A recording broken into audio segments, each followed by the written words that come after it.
if you were a politician, what would the 3 things that you would do to preserve and grow jobs and innovation in Canada?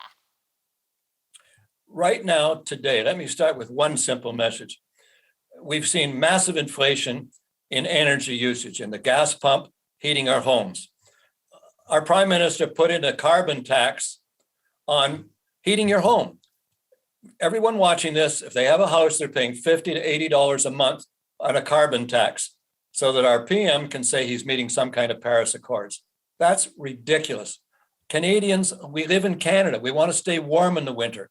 Why tax Canadians on wanting to stay warm on the heating bill for their homes? Get rid of that. It's not going to kill me. It's $50 or $80 a month. I can live with that, but it hurts a lot of people. You're talking between $500 to $1,000 a year just for this tax. And listen, the money isn't going to put up windmills or anything else. And if it is, we can do it without it for a bit. And that carbon tax can also flow through into gasoline. And that puts more money back into Canadians' pockets to deal with this inflation that we're dealing with. But politicians will not give up sources of capital that they can, waste money on.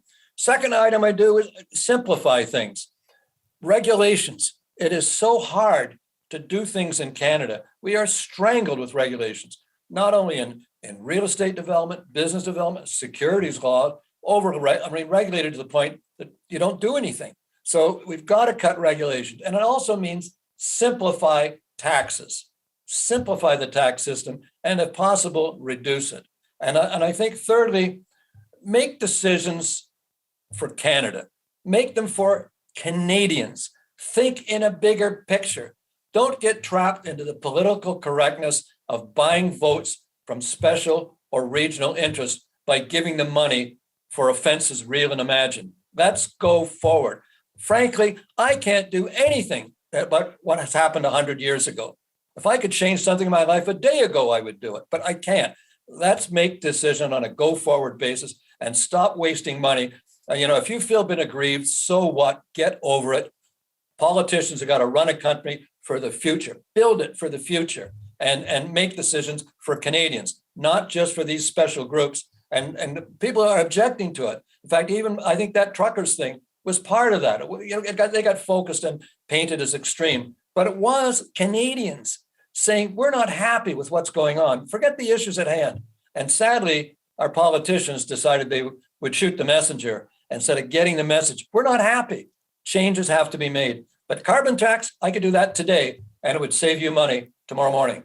I vote for you, absolutely, 100%. And we are seeing that carbon tax really hitting middle-class families and lower incomes families, because they're going to have to make decisions on eating or heating. And we saw this with the green energy in Ontario. But let me get to the minute we have left. And I'd love to hear your predictions for the economy in the next 2 years. We have this conflict and war in Russia and the Ukraine. What do you think is going to happen? I think the Western economies will continue to grow. America, and we'll be dragged along a little bit with them. I think it will be a matter of, are we near our potential? And I would say we are not. There's so much we can do. We are so blessed in this country. But, as was said about someone years ago, we never miss an opportunity to miss an opportunity. We've got to be smarter. We need some adults in government. Absolutely. So we're going to just have about 30 seconds left, and I'd love to hear your opinion on the impact the Emergency Measure Act had on the business investment in Canada. I think for Canadians generally, it scared them. It was government going beyond. I don't want to hear anybody in Ottawa, particularly the Liberal Party, and I don't want anyone. I don't want anybody in Ottawa ever say Canadian values again, because that was not Canadian values.